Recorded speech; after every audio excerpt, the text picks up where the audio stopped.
Al-Habib Hussein bin Syekh Abu Bakar dari Dewan Masjid DMI, dan juga Al-Habib Fauzi As-Sakaf, Ustaz Ahmad Hanafi, wa seluruh hadirin hadirat komunitas Falajawa 2 dan seluruh pengurus Masjid Yayasan Masjid Al-Amin Falajawa 2 dan warga hadirin, bapak-bapak, ibu-ibu yang insyaallah dirahmati Allah Subhanahu wa ta'ala. Nabi menyatakan kita sebagai sesama muslim kajasadin wahid, seperti satu tubuh.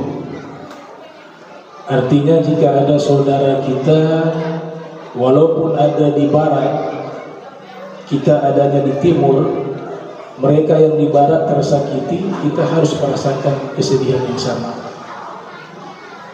Agama Islam bukan hanya berbicara sholat 5 waktu, bukan hanya berbicara zakat, bukan hanya berbicara haji umroh, bukan hanya berbicara pidato, mengajar, tapi pengamalan ilmu itu yang menjadi hal yang paling utama. Nah, setiap ucapan kita ini nanti dihisab oleh Allah Subhanahu wa ta'ala satu persatu. Jadi ilmu yang manfaat itu menumbuhkan rasa takut, khasyah. Dari rasa takut ini menumbuhkan ikhlas lillahi subhanahu wa ta'ala. Kita harus fokus. Tujuan kita satu adalah ingin mencari ridhonya Allah Subhanahu wa ta'ala. Anta maksudi wa ridhoka madlubi. Kau tujuanku, ridhomu yang dicari. Oleh sebab itu, paling minimalnya kita mendoakan saudara-saudara kita ya, yang mungkin mengalami kesusahan di Pulau Rempang, ya, di Batam. Paling minimal kita sebagai sesama muslim mendoakan mereka. Dan yang kita doakan, kita tidak tahu masalah sebenarnya di sana seperti apa. Ya, jadi saya tidak berani menghukumi, tapi secara global saja deh. Kita harus mendoakan yang zalim maupun yang dizalimi. Nabi katakan seperti itu, unsur akhaka zaliman au mazluman. Tolonglah saudaramu yang berlaku zalim ataupun yang dizalimi. Karena yang menzalimi juga kasihan, nanti mengalami satu konstitusi hukum di sisi Allah Ta'ala di yaumil qiyamah, yang mereka juga akan dihisab oleh Allah, akan dipertanggungjawabkan. Maka sebagai seorang muslim juga, kata Nabi, tolong juga kepada orang yang zalim. Bagaimana cara menolongnya? Tahzuzuhu minaz zulmi fa inna dzalika nasruh. Kau cegah dia dari perbuatan zalim, itu adalah pertolongan untuknya. Kemudian kita harus melihat bahwa masing-masing punya kemampuan yang berbeda. Ada yang dengan konstitusi, dengan hukum, dia bisa merubah keadaan. Bagi mereka wajib, khususnya para pejabat, para umarok, para hukama, para salatin. Nah, mereka itu diberikan oleh Allah kekuasaan, mampu merubah keadaan dengan jabatan mereka. Itu yang Nabi maksud dalam hadis riwayat Muslim yang lahir tahun 204 Hijriah, wafat 291 Hijriah, dalam sahihnya, man ra'a minkum munkaran falyughayyirhu bi yadihi fa in lam yastati' fa bi lisanihi fa in lam yastati' fa bi qalbihi wa dzalika ad'aful iman. Di situ Nabi katakan, siapa di antara kalian yang melihat kemungkaran, hendaklah dia merubah. Kalimatnya merubah keadaan itu dari tidak baik menjadi baik. Biyadih, dengan tangannya. Ini perumpamaan. Tangan artinya kemampuan lewat kekuasaan. Syekh Abdul Wahab Sya'rani yang lahir tahun 898 Hijriah, wafat 973 Hijriah, di dalam kitabnya Tanbihul Muqtarrin menyatakan makna merubah dengan tangan di situ adalah as-salatin wal hukama, para penguasa. Tapi kalau tidak mampu juga, kita tidak diberikan jabatan, tidak punya kemampuan untuk merubah keadaan dengan hukum, dengan konstitusi. Tapi level kedua, kata Nabi, dengan lidah. Lidah ini kata Syekh Abdul Wahab Sya'rani yaitu al-ulama wal du'a, yaitu para ulama hanya mampu lewat pidato menyampaikan, tapi gak bisa merubah keadaan kecuali mereka masuk ke dalam ranah yang disebut dengan apa? Revolusi, thawah. Tentu dengan cara yang benar dan baik. Makna revolusi ini bukan artinya peperangan, tapi merubah dari struktur pemerintahan. Orang-orang baik banyak masuk dan mereka mampu merubah itu. Yang ketiga yaitu merubah dengan apa? Hati. Mereka tidak punya kekuasaan, tidak dengan lisan, tapi dengan hati. Itu kata beliau para sufi. Sekali mereka doa, kalau Allah ijabah, keadaan bisa berubah. Satu doa mereka yang tulus untuk umat Nabi Muhammad SAW bisa merubah seluruh keadaan umat mulai dari timur sampai di barat. Jangan jadi yang terakhir. Tidak ada pengingkaran dalam hati. Biasa-biasa saja. Wa dzalika ad'aful iman. Itulah iman yang paling rendah. Sebagian ulama mengatakan di situ litartib, urutan. Tapi ada yang mengatakan bahwa kata wa'ad'aful iman di situ adalah maknanya as-sukut. Dia diam dari menegakkan amar ma'ruf nahi munkar. Maka ad'aful iman itu paling rendahnya iman. Kami akhirnya mengkaji lagi buku sejarah Melayu. Kita ini berbahasa satu di Indonesia menggunakan bahasa Melayu menjadi bahasa resmi, bahasa Indonesia. Bahkan kitab tafsir dan terjemahan Al-Quran pertama yang diterjemahkan dari bahasa Arab ke bahasa Indonesia, yang pertama itu menggunakan bahasa Melayu, karya Syekh Abdul Rauf Singkil berjudul Bughyatul Mustafid. Itu berbahasa Melayu. Apalagi kami baca sejarah itu, Pulau Rembang itu di Batam itu adalah pulau yang menjadi benteng pelindung jangan sampai penjajah masuk ke wilayah tersebut, disebar oleh raja. Nama rajanya Sulaiman Badrul Alam Syah I. Disebar mereka di pulau-pulau yang ada di sekitar Batam itu menjadi benteng pelindung jangan sampai ada penjajah yang masuk. Mereka usir.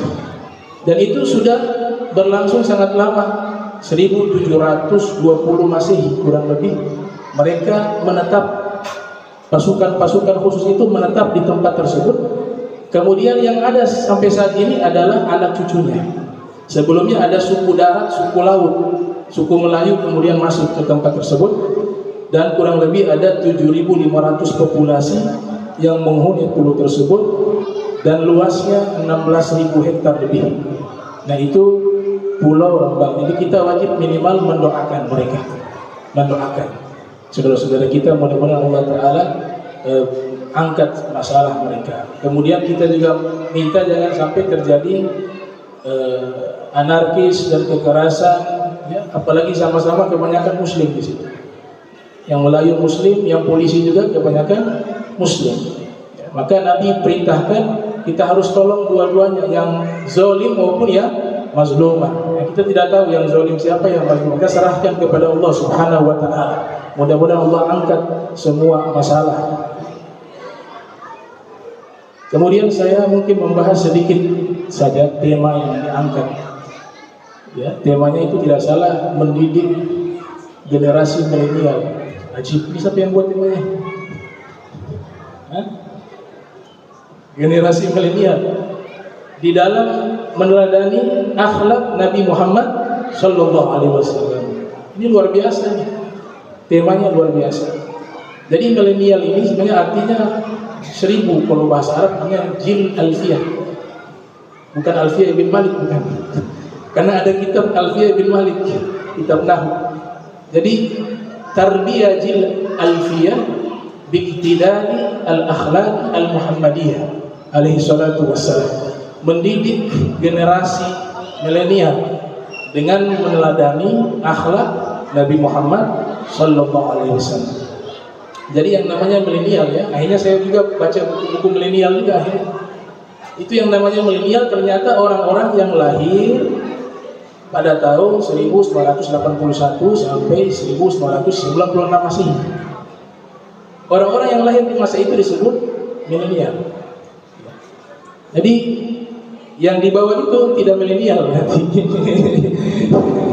Di bawah itu sepuh, jadi kita harus hormati. Milenial ini punya tantangan luar biasa. Nah, kalau di bawah 45 kolonial, penjajah. Nah, jadi waktu tersebut itu waktu-waktu di mana ada revolusi digital, ya kita ketahui ada revolusi teknologi, ada revolusi ilmu pengetahuan, ada revolusi industri. Itu masa-masa canggih, masa milenial ini. Ya, sehingga disebut sebagai al-thawru as-sinaiyah, al-thawru al-ilmiyah, al-thawru digitaliyah, al-thawru wasail tawasul al-ijtimaiyah. Ya, revolusi media sosial ini yang paling tertinggi nih, thawrah al-i'lamiyah. Satu sisi ada kebaikan, tapi di sisi lain ada keburukan, tergantung siapa yang menggunakan. Agama Islam tidak pernah melarang untuk umat Islam itu memiliki peradaban yang baik. Kemajuan dari sainsnya, dari ilmunya, dari pendidikannya, teknologinya tidak pernah dilarang. Bahkan yang dahsyat, Nabi Ibrahim itu padahal hidupnya entah berapa ribu tahun yang lalu, itu memberikan satu pernyataan, alal aqil ay yakuna 'arifan bi zamanih mustaqbilan fi sya'nih 'arifan bi rabbih. Selayaknya orang yang berakal, dia harus mengetahui zamannya. Teknologi yang ada itu adalah perkembangan zaman. Dia harus mengetahui itu dan harus melaksanakan tugas-tugasnya. Tapi ingat, 'arifan bi rabbih. Tapi jangan pernah lupa dengan penciptanya Allah Subhanahu wa taala. Itu poin terpenting. Teknologi boleh kita miliki, boleh kita pelajari, boleh kita manfaatkan, tapi 'arifan bi rabbih, jangan ditinggal. Ya, terikat dengan Allah taala, pengenalan kepada Allah Subhanahu wa taala.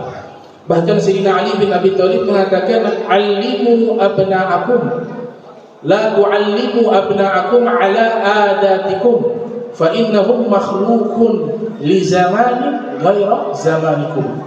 Jangan kalian wahai para orang tua mengajar anak-anak kalian sesuai zaman kalian, tapi sesuaikan dengan zaman saat ini. Kata Sayyidina Ali bin Abi Thalib, luar biasa.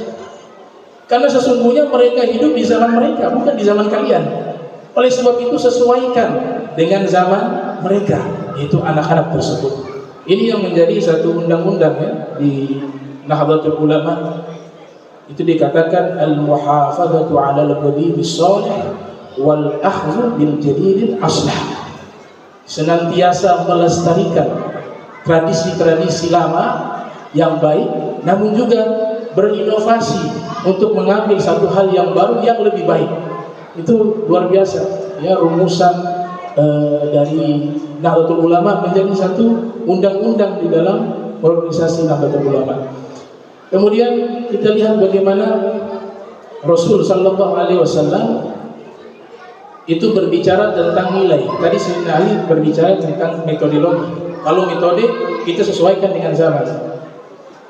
Makin canggih teknologi yang ada, makin manfaat untuk dakwah kita gunakan. Kalau manhaj boleh kita gunakan dengan berbagai cara, selama tidak bertentangan dengan hukum Islam syariat. Profesor Dr. Said Muhammad bin Ali Al-Maliki bahkan menulis kitab namanya Manhajus Salaf fi Fahmil Nusus, metode para salaf di dalam memahami nas. Tapi kalau nilai yang terbaik bukan zaman sekarang. Beda. Kalau tadi manhaj at-tarbiyah, metodologi pendidikan, pengajaran kebaikan, itu sepanjang zaman sesuaikan dengan zaman metodenya. Tapi kalau nilai terbaik bukan di zaman kita, nilai terbaik di zaman Nabi Muhammad. Itu disebut qimah at-tarbiyah. Makanya sahabat itu pernah bertanya kepada Rasulullah SAW, Ini hadis kami temukan dalam riwayat At-Tabrani, lahir 260 Hijriah, wafat 360 Hijriah, di dalam kitab Al-Mu'jam Al-Kabir. Jadi Nabi mengatakan innaha satakunu fitnah.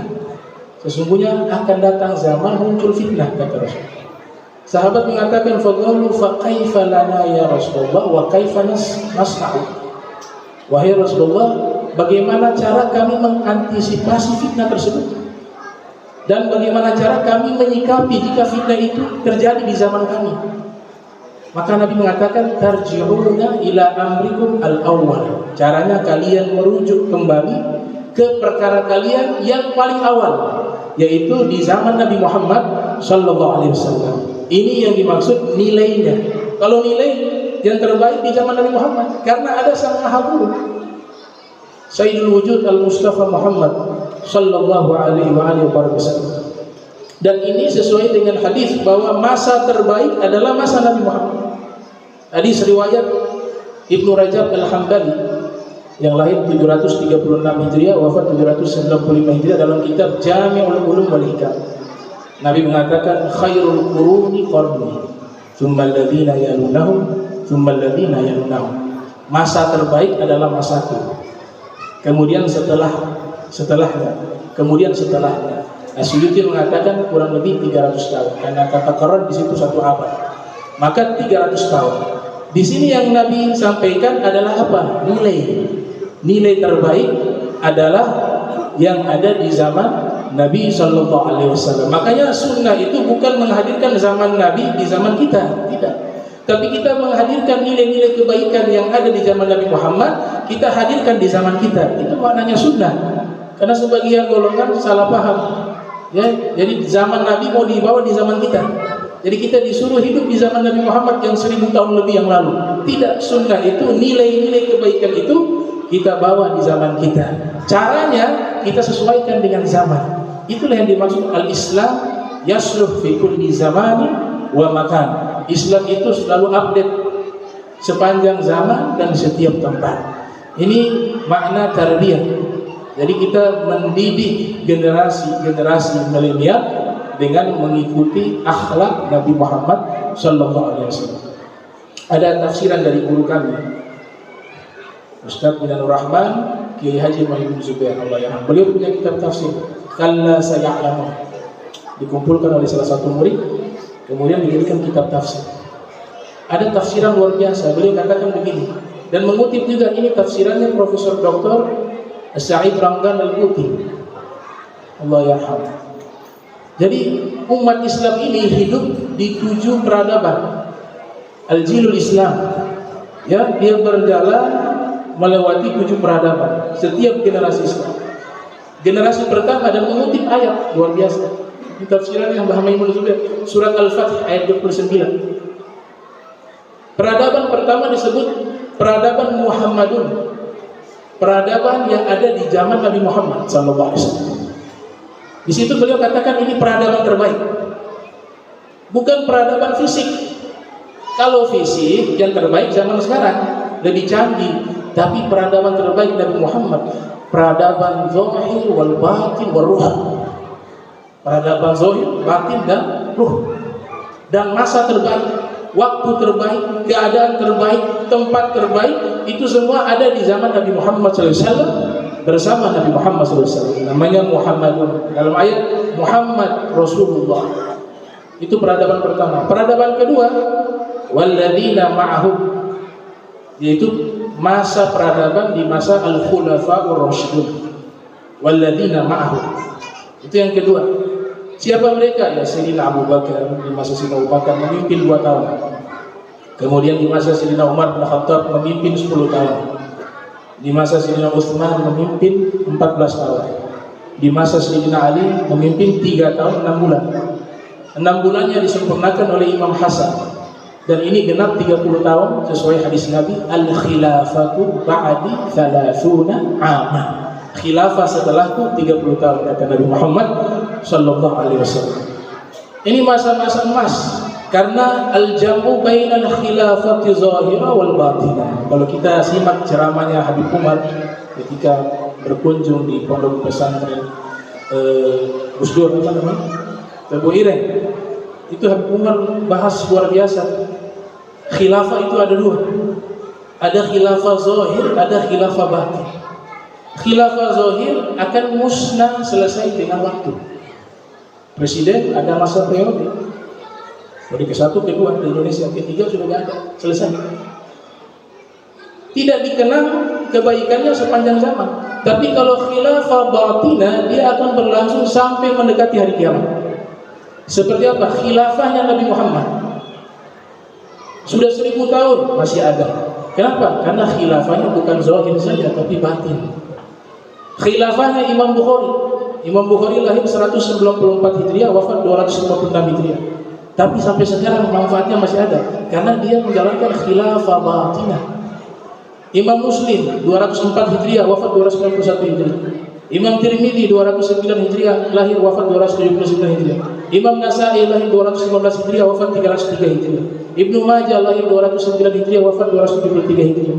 Al-Imam Ibnu Hajar Asqalani 773 Hijriah, lahir wafat 422 Hijriah. Juga imam-imam lainnya itu ribuan tahun, tapi manfaatnya masih ada karena menghimpun khilafah zahirah dan khilafah batinah. Batinnya ini manfaatnya lebih besar. Ternyata pernyataan ini bukan pernyataan yang diada-adakan. Pernyataan ini ada di dalam beberapa kitab tafsir seperti Ruhul Ma'ani karya Imam Alusi al-Baghdadi. Di situ membahas bahwa al-Khulafaur Rasyidun, Sayyidina Abu Bakar, Sayyidina Umar, Sayyidina Utsman di zaman itu memimpin khilafah zahirah dan khilafah batinah. Al-Imam Ali memimpin 3 khilafah, khilafah zahirah, khilafah batinah, dan khilafatul arwah dalam masalah melantik dan memecat para wali. Itu dikatakan Alusi. Jadi yang melantik seseorang menjadi wali di umat Nabi Muhammad, itu Nabi Muhammad sudah serahkan kepada Sayyidina Ali bin Abi Thalib. Dia melantik mereka menjadi wali, juga bisa memecat mereka menjadi wali. Itu khilafah zahirah wal batinah wal arwah. Kemudian masa berikut asyidda'u 'alal kuffar. Peradaban keempat di masa Daulah Umayyah, asyidda'u 'alal kuffar, sangat keras kepada orang kafir. Itu masa-masa ekspansi perluasan wilayah. Banyak sekali terjadi peperangan di situ. Kemudian peradaban kelima ruhama'u bainahum, yaitu saling berkasih sayang di antara mereka, yaitu Daulah Abbasiyah. Karena Daulah Abbasiyah, dinasti Abbasiyah dibangun karena ada hubungan kekerabatan, yaitu mereka dari Bani Abbas. Kemudian yang keenam, kata beliau, peradaban yang keenam di situ tarahum ruk'an sujada yabtaguna fadlan minallahi wa ridwana. Kau melihat mereka senantiasa ruku dan sujud mencari karunia Allah dan ridhonya Allah Subhanahu wa taala. Kata beliau, ini peradaban di masa al-asfiya wal ulama wal mufakkirun. Masa peradaban dari para ulama, para sufi, dan juga para pemikir. Di situ lahir di golongan para sufi ada Imam Junaid al-Baghdadi, ada Imam Siri al-Sakati, ada Ma'ruf al-Karhi, ada juga Al-Haris al-Muhasibi, ada Imam Ali Ridho, Musa al-Qadi, Muhammad Zawad, dan juga banyak sekali para ulama-ulama lainnya. Asy-Syibli juga ada di situ. Kemudian Imam Ghazali, Imam Haramain, Imam Juwaini, Ibnu Rusdi, Ibnu Sina, dan tokoh-tokoh ulama hadis Al-Iraqi, bin Hajar Asqalani, Al-Qastalani, Al-Bulkini, dan banyak para ulama. Mereka adalah peradaban yang keenam. Kemudian yang menarik, beliau katakan peradaban terakhir, peradaban ketujuh dari generasi Islam, mereka akan hidup di peradaban terakhir, itu peradaban ketujuh, yaitu kazar'in akhraja syar'ah, seperti tanaman yang mengeluarkan kelopak. Kata Dr. Syed Ramdan Al-Buti dan juga Kiai Haji Maimun Zubair, mereka mengatakan peradaban terakhir adanya di Indonesia. Kazar'in akhraja syar'ah di situ adalah negara yang menghasilkan bibit-bibit dan tanaman-tanaman dan pemeluk agama Islam terbesar di dunia. Tidak lain, tidak bukan adalah Indonesia. Jadi kita berada di fase peradaban terakhir Islam. Karena puncaknya nanti siapa? Yang akan memunculkan dan mengembalikan daripada manhaj nubuwah yang ada di zaman Nabi Muhammad sallallahu alaihi wasallam, dikembalikan lagi di akhir zaman. Tidak lain pemimpinnya satu, yaitu Al-Imam Mahdi alaihissalam, Ini beberapa fase yang akan kita lewati. Dan terakhir, saya tutup, ada tafsiran menarik Imam Baghawi ketika menafsirkan ayat ini. Beliau mengatakan bahwa ini adalah sosok pribadi 4 orang di surat Al-Fatah ayat 29. Beliau ini Imam Al-Baghawi ini lahir 433 Hijriah, wafat 510 Hijriah. Di mana beliau mengatakan Muhammad Rasulullah, di situ dimaksudkan Nabi Muhammad walladzina ma'ahu, yaitu Sayyidina Abu Bakar, Tsaniyal Itsnain idhuma fil ghar. Kemudian asyidda'u 'alal kuffar, tegas kepada orang kafir, Sayyidina Umar bin Khattab. Ruhama'u bainahum, sangat kasih sayang di antara mereka, Sayyidina Utsman bin Affan. Yang terakhir, tarahum ruk'an sujada yabtaguna fadlan minallahi wa ridwana simahum fi wujuhihim min athari sujud dzalika mathaluhum fi Taurat wa mathaluhum fil Injil. Yang terakhir, kalian melihat mereka selalu ruku, banyak sujud dan ikhlas dalam seluruh amalnya, dan nampak di wajahnya bekas-bekas sujud adalah Imam Ali bin Abi Thalib. Nah, mudah-mudahan kita berada di saf mereka. Amin. Dapat syafaat mereka, dikumpulkan bersama mereka, dibersihkan hati kita, diikhlaskan niat kita untuk Allah wa Rasul Muhammad sallallahu alaihi wasallam. Wassalamualaikum warahmatullahi wabarakatuh.